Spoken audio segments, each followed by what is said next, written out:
I now hand the conference over to Mr. Laksh Vaaman Sehgal. Thank you, and over to you, Mr. Sehgal. Thank you very much. I welcome everybody to the SMRP BV Q4 results call. As always, I have with me Mr. G.N. Gauba, Mr. Kunal Malani, and Mr. Vipin Jain on the call with me. Vipin will first take you through the presentation to show you some more color on our results, and then we will open up the floor to question and answer. Vipin, over to you, please. Thanks, Vaaman sir. Good morning, good afternoon, ladies and gentlemen. My name is Vipin Jain and I am the CFO of the company. I would be making a brief presentation on the audited consolidated result of the company, and I would be referring to the presentation which is already uploaded on our website. I start my presentation with slide 3, which captures key highlights for the year and the quarter ended March 2021. Consolidated EBITDA for the quarter was 9.8% as compared to 7.2% in quarter four of the last year. This increase in margin was due to overall performance improvement at various locations. The performance of S&P's greenfield plant at Tuscaloosa and Kesh Chemist also continues to improve. Due to all these improvements, we were also able to recognize deferred tax asset on the prior period losses amounting to approximately 39 million euro in the current year. Net debt as at 31st March 2021 was at 477 million euro. This is the lowest net debt since March 2015. The acquisition of Plasmid Group was closed in the month of April 2021 post balance sheet date, and with this acquisition we have now access and footprint in the Turkish market. Order book remains strong at 15.6 billion as at the end of March 2021.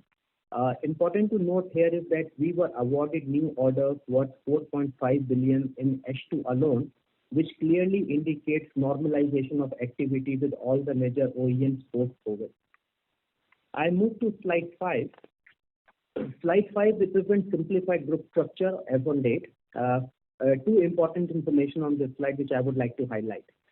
SMRP BV is economically held 51% and 49% by Muscle and SAMIL respectively.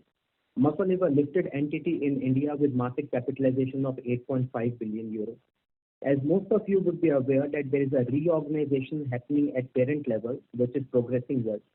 Subsequent to the completion of reorg, SMRP BV would be 100% owned by the listed entity.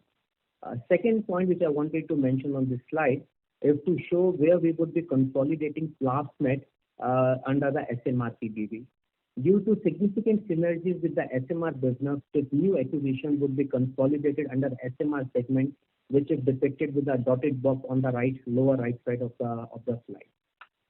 I move to slide number 6, which represents global presence of SMRP BV. There is no change in this particular chart as compared to the last quarter. We continue to operate from 70 plants in 24 countries, employing approximately 30,000 employees. We have not included on this slide 2 new locations which we have added with the acquisition of Plasmid because this was done only in the month of April. I move to slide number 8, which presents quarterly trend of revenue and profitability for the consolidated group and also for S&P and SMR segment. We can clearly see performance turnaround from quarter 1 onwards when we had disruption due to COVID, and with every quarter EBITDA margins has improved. We already had achieved double-digit EBITDA in quarter 3, and even in quarter 4, despite lower revenue, we are very, very close to double-digit EBITDA at 9.8%. This performance improvement came from across the businesses as we can see on the chart on the slide. I move to the next slide, which gives an overview of consolidated result for quarter 4 and full year on a consolidated basis for SMRP BV. Revenue for the quarter were marginally higher than quarter 4 of the last year. However, EBITDA improved significantly from 7.2% of the last year to 9.8% in the current quarter. Similarly, for the full year, while the revenues were lower due to COVID impact in quarter 1, EBITDA improved significantly from 6% of last year to 6.9% in the current year. Slide 10 gives a similar view of S&P business. Revenue for the quarter were marginally higher than last year quarter 4. However, EBITDA for the current quarter improved significantly from 4.5% of the last year to 8.6% in the current quarter. Similarly, for the full year, EBITDA improved to 5.8% as compared to 4% for the last year.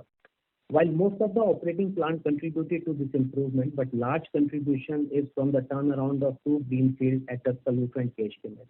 And both these plants have overcome all the ramp-up issues and are demonstrating stable operating performance in the last quarter.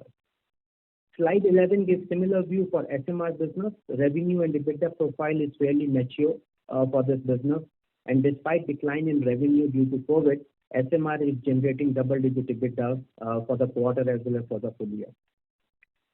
Slide 12 represents the customer portfolio and geographical spread of SMR PBV revenue. If you look at the chart, the inner circle represents the last year, which is March 2020, and the outer circle represents the current year ending March 2021. There is no major change in the customer profile, with two largest customers being Daimler and Audi very close to each other. Geographical profile is also very stable, with Germany, USA, and Hungary as the largest market for SMR PBV. And we can also see that post-COVID, the revenues in the Chinese market have emerged very strong, with 11% of SMR PBV's revenue coming from the China market. Slide 13 shows overview of capital expenditure done in the last few years. We can clearly see that the major investment phase of SMR PBV is already behind us, with all major facilities required to cater to our current order book already invested. During the year, we incurred capex of 164 million, which is significantly lower than the last year. Our focus continues to keep investing for the new customer program, productivity improvement, and select vertical integration to bring in efficiency to our cost structure. Slide 14 represents the status of the trade working capital. Net trade working capital as of March 2021 was also at the lowest level of 32 million, representing 5 days of revenue. Due to lower revenue, particularly in the first quarter, the working capital days are not strictly comparable with the previous year. However, we can see from the graph that trade working capital improved notably over the last 2 years, from 284 million in March 2019 to 123 in March 20, and now at 32 million. Besides improvement in all the elements of the working capital, we can see a sharp reduction in the unbilled engineering revenue, which has reduced consistently over the last year. Since most of the big ticket projects have now been launched, current level of engineering working capital are at its lowest level. I move to the next slide, slide 15, which gives the detail on the cash flow movement. Despite significantly lower revenue in the current year, cash inflow from operating activity before changes in working capital and tax payments was higher at 331 million euros. Working capital released cash of 153 million, and after tax payment of 30 million, cash inflow from operating activity was 454 million. Amount paid for PPE was 159 million euros. Net cash outflow on financing activity was 205 million, primarily due to repayment of various borrowing and payment of interest and redemption premium. Closing cash as on 31st March was 505 million euros, which is also one of the highest level in the recent years. Slide 17 gives the detail on the cash and debt status. Gross debt as on 31st March 2021 was 981 million euro and net debt at 477 million euro, which is lower than all the previous period and lower since March 2015. From peak level of June 20 due to COVID impact, net debt improved by 441 million from June 20 till March 2021. Net leverage on the reported debt was at 1.09x, and as per the definition under the RCF and term loan, which excludes the subordinated shareholder loan, net leverage was at 0.19x. Slide 18 gives detail on the liquidity status of the company. As on 31st March, company had access to liquidity of over 1 billion euro, which was represented by undrawn portion of committed revolver credit facility and other credit facilities and cash and cash equivalent. This is calculated with RCF size of 450 million euro, which will reduce to 350 million euro from June 2021 onwards. Maturity profile of gross debt is also fairly spread, with borrowing of only 104 million due within next 1 year. I move to slide 20, which is the last slide on the presentation, which is on the order book of the company. As on 31st March, we had order book of 15.6 billion, which has increased significantly from 30th September order book of 13.1 billion. Orders worth 4.5 billion were awarded during the second half of the year, and orders amounting to 2 billion were put into production and hence were taken out of the order book. Share of dedicated EV vehicles related order book has also grown and approximately 25% of the total order book relates to the dedicated EV vehicles. As mentioned on the cover slide, this clearly indicates normalization of activity at various OEMs, which are now catching up in post-COVID environment. With this, I would like to conclude my presentation and hand over back to Mr. Vaman Sehgal. Vaman sir, over to you. Thanks, Vipin, for the detailed presentation. I would request the moderator to please support and open up the floor for question and answers, please. Thank you very much. We will now begin the question and answer session. Anyone who wishes to ask a question may press star and one on their touchtone telephone. If you wish to remove yourself from the question queue, you may press star and two.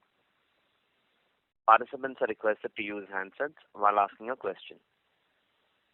Ladies and gentlemen, we will wait for a moment while the question queue assembles. Participants, you may press star and one to ask a question.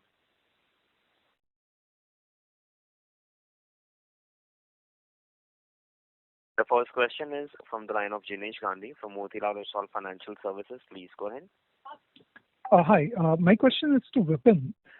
First of all, in SMP, we have seen a wide drop in margins on stable revenues. So is it to do with mix or any one-offs there? No, you're talking about SMP or SMR? I could not follow very clearly because SMP. Yeah, okay. So if you look at the SMP, the margins on a full year basis have improved from 4% to 5.8%, and on the quarter it has improved from 4.5 to 8.6. So I could not catch your question. Sorry, my bad. I'm talking of SMR. My bad. Okay. So again, to see SMR, because SMR is a mature business, and if you look at the revenues are also lower, not only for the full year, but even for the quarter, the revenues are marginally lower in quarter 4. And if you look at the margin profile, this is again close to 13% EBITDA for the quarter and close to 11% for the full year. So there can be a little bit of a timing issue here and there, but looking at the revenue trajectory, the margin seems to be falling, as per the revenue trajectory. This is the way we see. Okay. So no major one-offs, but broadly speaking, this range of 13% seen in 9 months of FY21 is what we should expect to sustain. Exactly. So there is no one-off which I can confirm. So there is no significant one-off which we have to explain on this call. And I would say that the margins of close to 13% EBITDA for quarter 4 is the right representation to look at. And while it looks a little bit lower, but then the revenue is also lower in the quarter 4 of the current year. Sure. And second question pertains to the unbilled revenues. You indicated it is at its lowest level in last many years. So do we expect this level to sustain, or there should be further reduction, especially considering that the new order wins have been pretty strong? So should this go up given the increase in order backlog now? Directionally, this number should stay around the same level which is there currently, while it seems to be the lowest level. But then depending upon the order book, because if you are launching a new order, so the engineering inventory might go up just before the launch of the order, but then we launch an order and then it gets liquidated as we have seen in the last 2 years. So it is again linked to the timing of the launches which will be there at various locations. But directionally, we are trying to maintain the engineering working capital at these levels. But again, this is the lowest level, which means that all the major big ticket projects have been launched. And looking at the order book of 15.6, there can be a marginal increase from quarter on quarter, but then it gets liquidated the moment we launch the new project. Right. And last question on CapEx. So 164 million is a fairly good number for FY21 considering the number of projects which are going on board. So what's the CapEx we should expect for FY22 for SMR PBV? Thanks. The number which is there for FY21, 164 million, so we will have to understand that this number is effectively for a period of 9 to 10 months, because in the first quarter the activity was very, very low for the complete business. So 164, while it's the lowest ever number, because there is no significant greenfield which is coming up, but then this is also not reflecting the full year of operating activity. This number might go up little bit because we are also trying to improve the cost structure by doing some vertical integration in the select area. So this is one. And then looking at the order book, there would be some capex which might be project specific capex which may go to some of the plants. While the engineering is paid by the customer, but then there would be some assembly line or something which we have to build up. And we are also trying to modernize some of the plants to bring in some cost efficiency, and we are trying to work on some low-cost automation. So the capex for the next year, we estimate in the range of 200 to 225. So this is the estimation which we see for the FY 2022. Great. Thanks. I'll come back in here. And out of this number of total 225, the maintenance capex may still be close to 150 to 175. And then the difference would be because we are looking at some vertical integration, there would be some new project which would be launching up. So there would be some element of the vertical integration related capex also there, and some new projects. Thanks. Thank you. Ladies and gentlemen, you may press star and one to ask a question. The next question is from the line of Ronak Sarda from Systematics Group. Please go ahead. Hi, Vaman and team. Thanks for the opportunity and congrats on a great set of numbers. So my question is, if I look at the free cash flow generation, we should be practically net cash by the end of next year. So is it safe to assume now that the organic growth or the order book which we have, this can be easily funded by internal accruals, and we won't be going back to a leverage position unless there's an inorganic opportunity? Yeah, hi, this is Kunal here. You're absolutely right. For our existing order book and for our existing organic business as a whole, the deleveraging should still continue to occur through the year and ongoing. Right. So my question was, this practically takes care of the entire 15 billion order book which we have, which we have disclosed, right, over the next 3 years. That's right. So the current order book also does not entail setting up any new greenfields or any major organic capex. It is largely on account of our current plant profiles are sufficient for catering to the 15 billion order book. Right.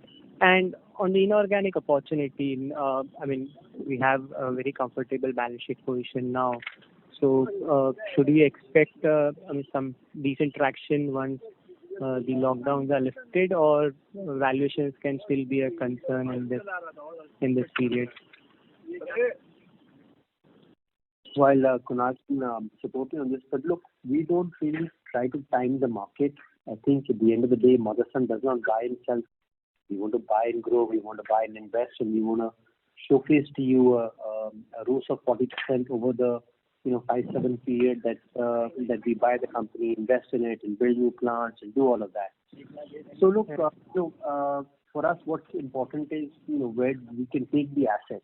So sometimes you're lucky to buy it at the bottom of the market. Sometimes you buy it at the top of the market. I think time is irrelevant for us in that sense. If we are trying to buy assets for a very long period of time, we are only looking at how we can generate the returns and the synergies. So, of course, there were challenging times during COVID. Valuations were also down, but there were not many deals also happening because of the numerous government support, subsidies, etc. Yes, valuations are high, but we are not going to stop looking at acquisitions because we expect the market to drop or something like that. So we are keeping our eyes open. We are, of course, going through different assets as well, seeing what is there, what are the opportunities, and for us, timing is more relevant as to what we can do with the asset, where we want to take it, rather than trying to say, is it a high of the market, is it a low of the market, what can we really do from there? Kunal, you want to add anything to that? Yeah, look, Vaman, absolutely right. We're not wanting to time it. Having said so, Ronak, the reality also remains that while the expectations are high, it's also high because of no one expects, let's say, the COVID period or the impact of the COVID to be so minimalistic on the business, right? So that's what's caused the expectations to kind of ramp up. But it's denoted again by the fact that the performance hasn't been that bad.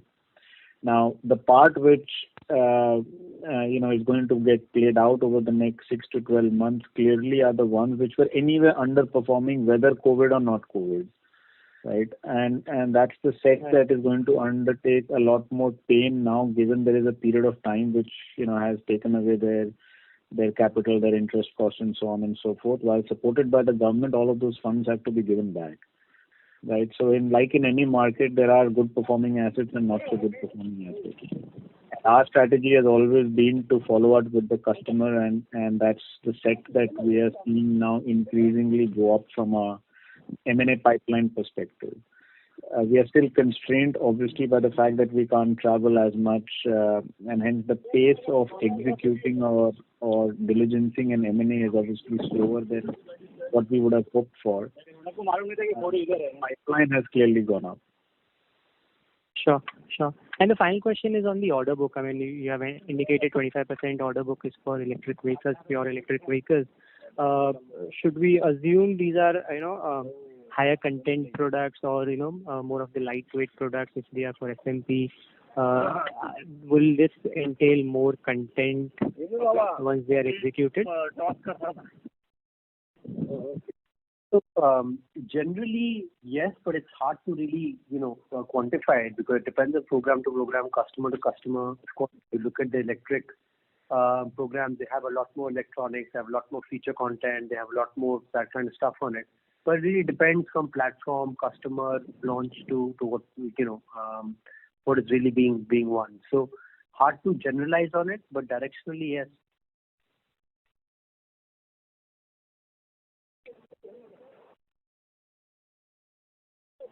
Hello? Yeah, sure. Okay. Thank you and all the best. Okay, thank you. Thank you. Ladies and gentlemen, you may press star and 1 to ask a question.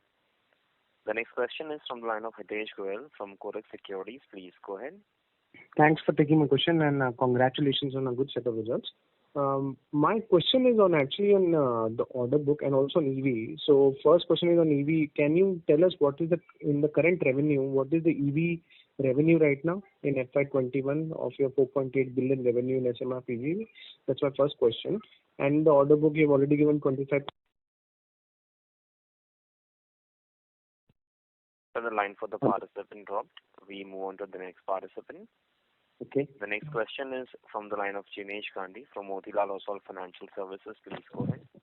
Yeah, hi. Thanks for taking my question again. Two questions. One is on the core working capital. We have seen that to be fairly stable, excluding this engineering services. So do you expect any savings on that front, excluding engineering revenues on that side? Okay, I can take this question. So the way to look at this particular working capital, if we go into each and every element of the trade working capital, whether we talk about the trade liabilities or the receivable or the inventory or the amortization receivable, we can see a clear improvement in each of the elements which is in line with the revenue. So we are trying to see that how we squeeze our working capital on the inventory side. So there is a clear action plan which is there, and all the operating teams are working in this direction. While the number in terms of number of days may look a little bit bloated, but this is because of the lower denominator on the sales side, because the sales was effectively lower as compared to the last year. So you can't really compare. But if you bring in the same denominator, we will see that the number of days are even lower for the inventory and as well as for the receivable and all the elements. So if we bring in the same denominator, we can see a clear reduction in number of days in each of the trade working capital elements. And this improvement should stay there, and we are trying to see that what are the other possibilities of improving this working capital, each and every element. Okay. And secondly, on the tax rate, given that we had deferred tax assets in this financial year, do you expect tax rate to revert back to 25% considering losses also reducing from greenfield plants? So what should be the effective tax rate for next year? So the way to look at the effective tax rate, if we for the time being, forget about all the recognition of the old deferred tax assets, going forward, the effective tax rate should be in the range of 25 to 27%. This is what we see. and this is coming out of the average of the global profitability, which is coming from the global locations. The tax rate would be highest in Germany, which is in the range of 30% plus, but all the other locations are in the mid-20s. So we expect that the effective tax rate going forward should stabilize somewhere in the range of 25 to 26%. Okay, but you don't expect any material deferred tax asset accounting in FY22? The deferred tax accounting has already been done in this year. All the deferred tax losses or all the losses which were there in the greenfield have already been recognized. So we don't foresee any significant DTA recognition because most of the things have already been recognized in this year. Right. And lastly, with respect to the greenfield plants of Tuscaloosa and Hungary, how far are we from PBT breakeven for those plants, and what is the game plan for that? We continue to make progress. I think plants are performing better and better. They're no longer greenfields, so they have become part of normalized plants, and they continue to improve their performance. Hopefully, in the near future, we will come back and also inform that we get PBT. But now that they're no longer in the greenfield status, we are just treating them as normal plants and not really giving you much more information individually. But they continue to perform better, and the teams are delivering to the expectations that we have set for them. Sure. So actually, the reason I'm asking this question is given that our current profitability of SMP itself is much better than last few years at about 8 to 9%. And if we expect improvement further on these two erstwhile greenfield plants, should sustainable profitability of SMP be much better than what we have seen in last 2-3 quarters, or how do you see it? Well, you have to understand that the plants are much more than just the greenfields. Of course, the startup costs were significant and the losses that they were incurring. So that's out of the picture now. So the focus is not just on the greenfields. The focus is on the other plants as well to improve and to do better as the new launches or things are coming from the other plants. So it's a combined approach. It's not just something that we're only focusing on the greenfields. And yes, directionally they should continue to do better as the teams perform even better in these plants, and we get even better launches out of the other plants. So it's a combined effort now. We're not only looking at, like you say, the greenfields because they are now part of normal operation. Got it. Thanks. All the best. Thank you. The next question is from the line of Nishit Jalan from Axis Capital Limited. Please go ahead. Yeah, hi sir. Thank you for the opportunity and congratulations on good set of numbers. I have 2 questions. Firstly, on the order book, just wanted to understand how much of this order book is actually the repeat orders, because some programs which we are doing right now that might go away.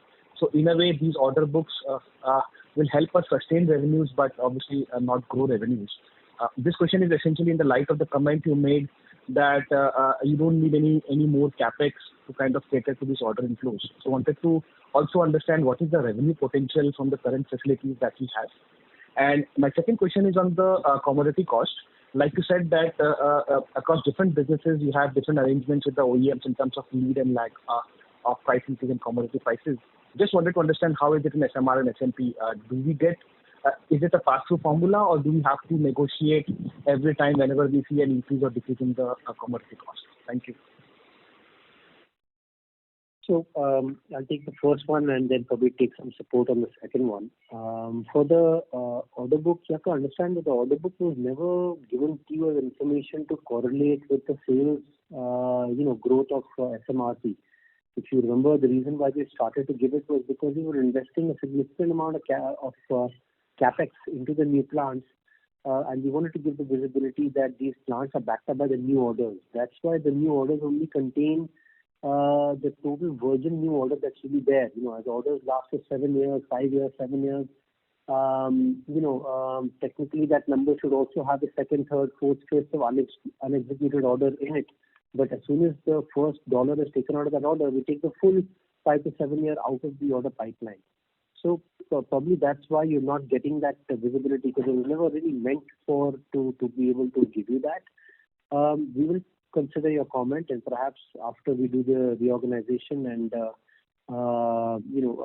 we come with the new summit. Perhaps we'll look at it for the company and see what we can do there. But there is a mix of repeat and new orders. We haven't gone into those level of information which is leading to a revenue growth, because for us again it's important that we look at it from a plant size perspective, and each plant has to be growing. So it gets a little bit more complicated than just looking at the total order book number. But yes, there is no more capex required. All the plants have sufficient capex that we have done in the last few years to service these orders, and we continue to see growth in the company as a whole. For the commodity prices, and Vipin will support me here. Most of the contracts that if there is a significant movement, 10 or 15%, depending on the customer, there are conversations to be had either which way. And there are also a lot of customer nominated parts. So, for example, sometimes there is a aluminium which is a pass through, or there is a directed content being bought out of electrochromatic glass or something like that. So those ones are, of course, as they are affected, they move up and down, and together we have that conversation with the customer, because that's really something that we cannot control. But you have to understand that a lot of the plastics that we use are engineering plastics, so they don't fluctuate as wildly as the indexes really move. Yes, there is a movement, and we look at it at the end of the year together with the customers and see if there's a case to be made, whether there is some compensation to be given or had, and that's been happening regularly since the start of the business. So it's part of the business. We the customers and us don't want that volatile commodity movements can swing the results significantly. I hope that answers the question. Okay, thank you. So just one follow-up. So what I wanted to gather from the commodity costing was whether we have seen a significant commodity increases, be it a ferrous metal or oil price and everything, right? So just wanted to understand whether it will have a bearing on our margins going ahead, or do you think we will be able to offset it? Why I ask this is, especially if I look at your last 2-3 quarters RM to sales for SMR PBB, we have seen a significant improvement on a YY basis. So just wanted to understand what is the driver of that, or what is driven more by commodity prices and can normalize going ahead. So that was the reason why I was asking this question. Yeah, maybe Vipin can support, but like I said, definitely there is some impact that has. But then again, it's seen at the end of the year together with the customer. But also, we have all our engineering teams that are looking at value addition, VAVE sort of things. That we do value engineering to improve the commodities. We look at looking at alternative sources where the customer may have approved certain materials that can be looked at, alternative sourcing of markets. So they're all collaboratively done with the customer. Again, there's only so much that we can control. The macro, the actual managing of the business, the macroeconomics is really out of our control, and that's where we have the work together with the customers and get their support. So there's no real risk of high movement on those areas. Yes, slightly it does move up and down, and again, like I said, at the end of the year, depending on the volume, depending on the value of some of these things, depending on how much directed sourcing they have had, what we're able to offset, what we're able to improve, we have that conversation. That's why you also usually see that the last quarter is a stronger quarter, because a lot of these things get finished up.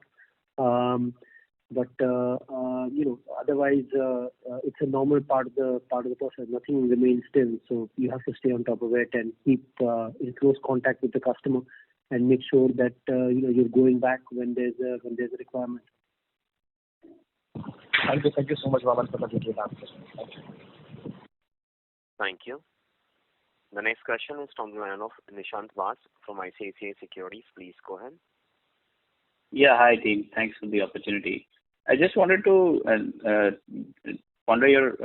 get your views on the capital structure perspective. So, from a leverage standpoint, a couple of your bonds still are at a higher cost structure. So, are you planning to look at reduction on that side or retire some of that debt, considering you have strong free cash flows now? So, what would your views be on that?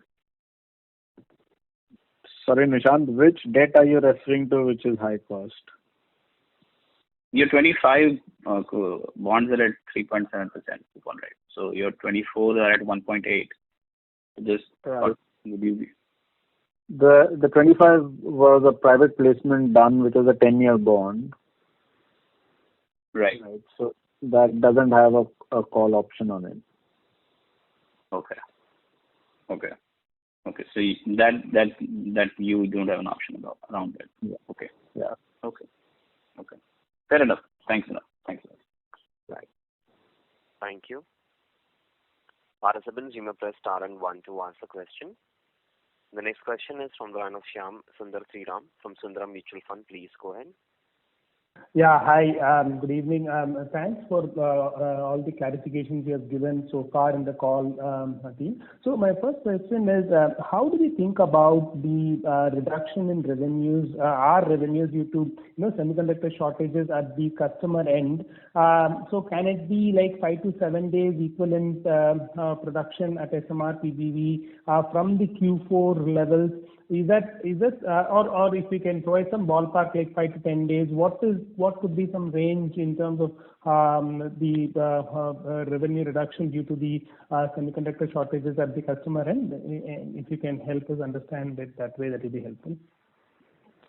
Look, it's a dynamic situation, so can't really give you an exact number. There are multiple plants, there are different models, there are different customers, there are different platforms. But yes, there definitely has been an impact. The customers are impacted. We definitely will be impacted. So there's no two doubts about that. But mostly what we see is, again, the customer, will do things like they will take some of the maintenance closures early, which they would take in a different quarter. They're probably taking it now to compensate, and then in the following quarter try to catch up. So definitely in the short term, you might see a slight reduction because the car makers are taking extended maintenance breaks, holidays, which are not really usually come in the month of May or June or something like that. And of course, you've also seen, second COVID wave where the customers and the numbers in India. So, that kind of thing happens, but it's not really a long-term impact. The most important thing is that the demand is there. All the car makers are pushing for higher volumes. The shortage is only because the demand is really high. So these are all really positive factors. We believe that the customers will catch up in the subsequent quarters. But in the short term, yes, there is of course a small impact when these kind of extended shutdowns or maintenance breaks are taken. They will perhaps show up out of quarter as they normally would. Understand, Raman. Thanks for that. So essentially, you're saying these whatever shortages will happen during this quarter, the April to June quarter, that you're seeing it as being made up during the subsequent quarters. That is how you look at it, give or take.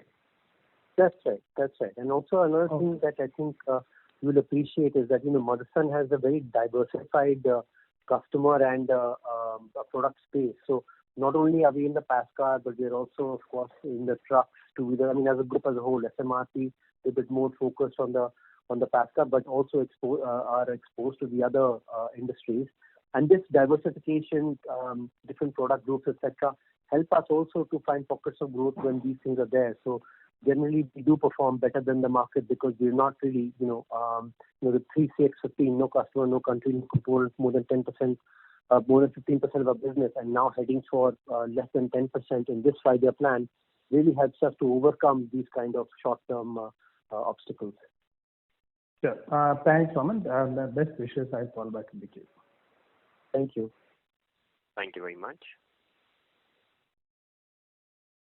The next question is from the line of Chirag Shah from Edelweiss Financial Services. Please go ahead. Hello, am I audible? Yes, sir. Yeah, go ahead, Chirag. Yeah.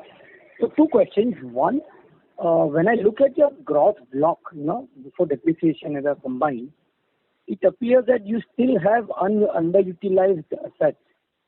Is it possible to indicate what are those plants or how big, what is the revenue scope that you have? Is it the right way of looking? Because when I look at some of the historical numbers also, it seems we have a slightly higher gross block as compared to the revenue than what we used to have in the past. Or it is more of a mix issue that is driving this change? I request Vipin to take it. I think it's quite a generalized comment. But again, you have to understand that, we're not making steel, slabs or cement slabs or tires or something like that where, the product is a standstill. It really depends on, how many features there are, what the customer is pulling, what variations they have. And you have to understand, just supplying one door, there could be more than 200 different types of doors that are supplied depending on the, the configuration that the consumer wants. The revenue and all is all determined on that. It's quite complex. But I think again, the overall direction I'd like to give you is that the overall order book is completely serviceable by our capex and the plants that we have already set up. But Vipin, Gauba sir, maybe you guys can help give some more color on this. I think Vipin and me were talking. So one thing Vipin rightly highlighted that in the new facilities what we have established, whether it is in SMR or SMP, we have gone by our own land and building.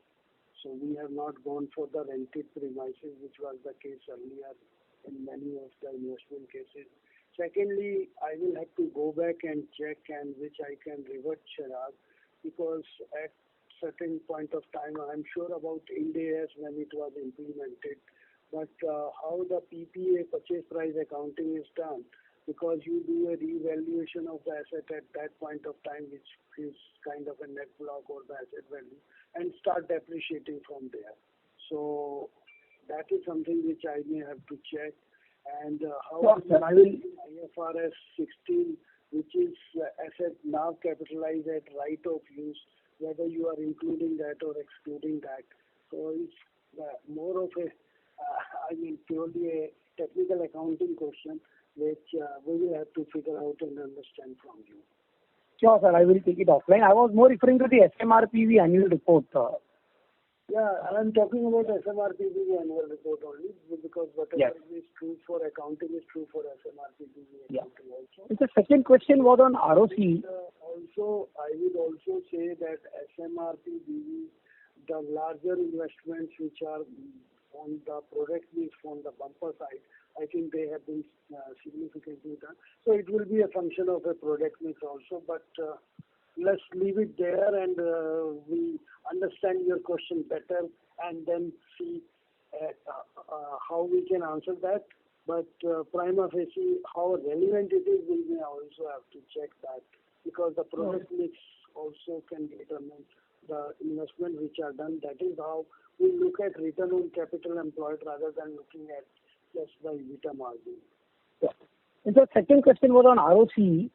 So this was what I was coming to actually, that is that asset utilization going to be a key driver of ROC for us going ahead, because our capexes are done, and if we have adequate capacity, then that would be the biggest driver for ROC. And also the fact that we have done a good amount of restructuring of some of the hotspots. So would it be the right way of looking at it, that the asset utilization is going to be the key driver for ROC, at least for next 2-3 years from here on? I think, sir, while Vipin will answer this, but from my side, I never try to set the boundaries that only the turnover will improve or only this particular cost will improve. But I would request Vipin and Kunal. I can. Okay. Yeah, Kunal and Vipin can take it. Yeah. Chirag, the two drivers of ROC is asset turns and margin improvement. It's incorrect to say that only one part of it is going to be functioning. Okay. Needless to say, the order book, etc., should show continuous improvement, and we should be showcasing better margins as we move forward, as well as utilize our assets better. Great. Thank you. Now, Thank you. The next question is from the line of Hitesh Goel from Kotak Securities. Please go ahead.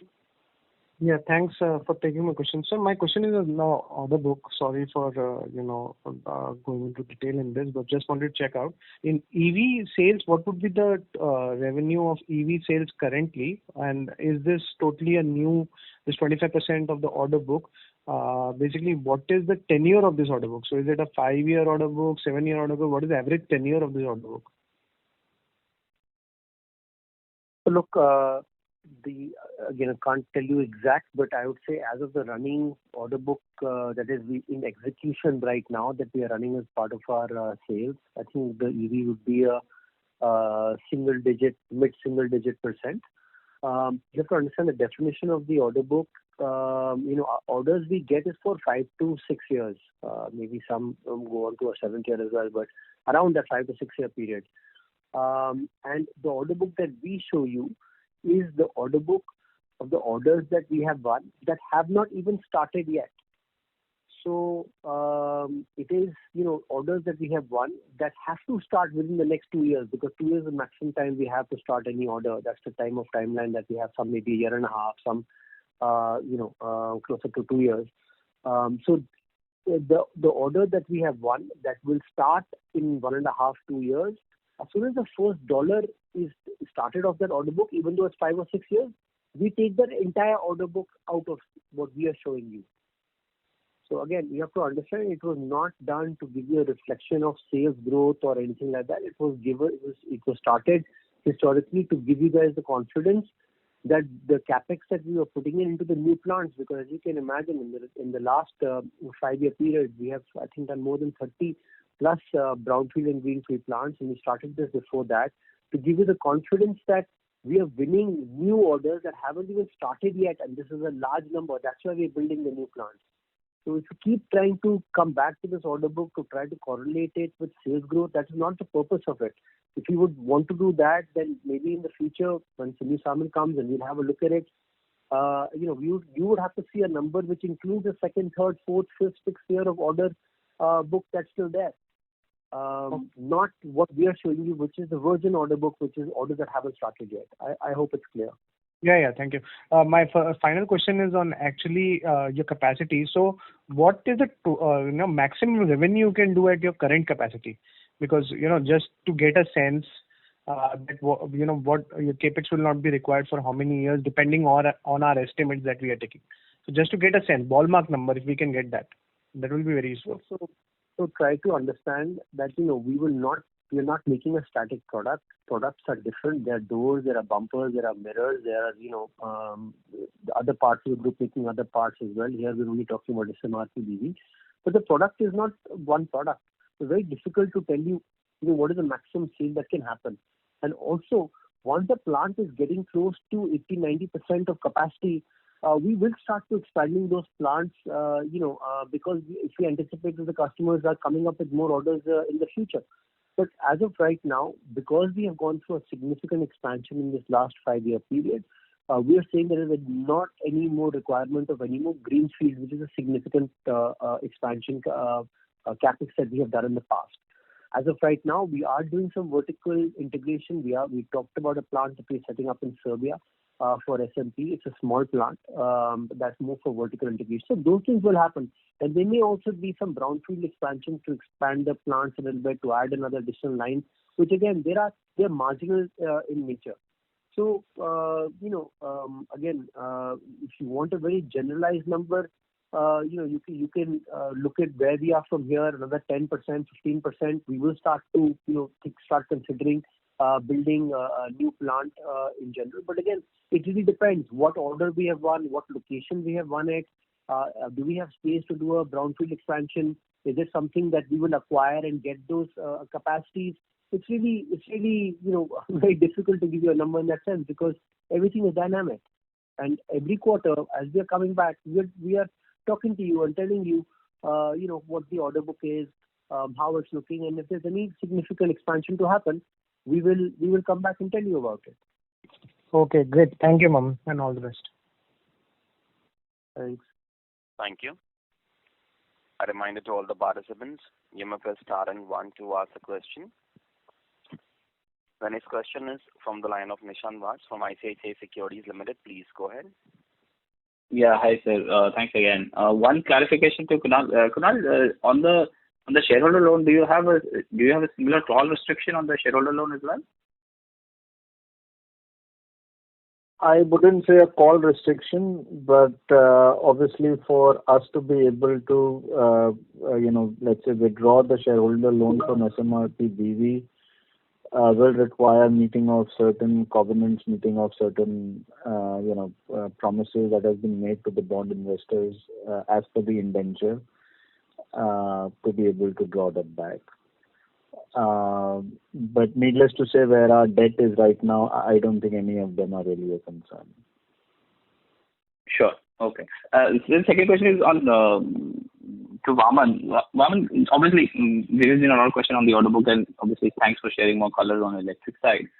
You briefly made a call in your primary call on the contribution of mirrors, let's say the camera and embedded mirrors in your unexecuted order book for SMR. So just wanted to get a sense in terms of is there a like-to-like direction of swing as you're seeing order book of electric, say for SMR in terms of mirrors, the adoption curve for those customers, those programs on the camera side is at a much higher pace than to say traditional ICE orders that might be still flowing through. Could you share some thoughts on that?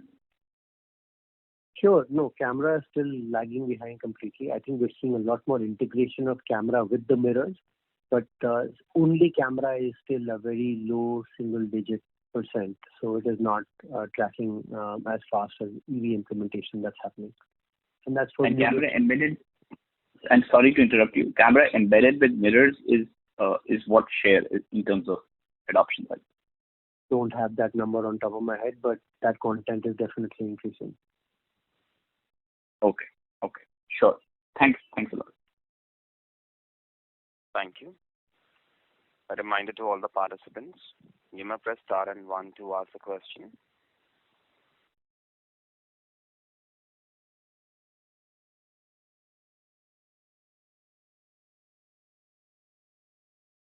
Ladies and gentlemen, you may press star and 1 to ask a question.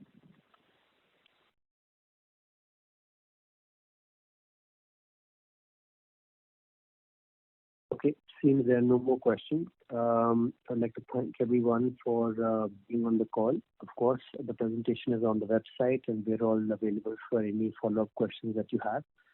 We greatly appreciate your support and your patience, and thank you for your time for being on the call and look forward to seeing you next quarter. Please stay safe and stay healthy. Thank you very much. Thank you very much. On behalf of SMRP BV, that concludes this conference. Thank you for joining us. You may now disconnect your lines. Thank you.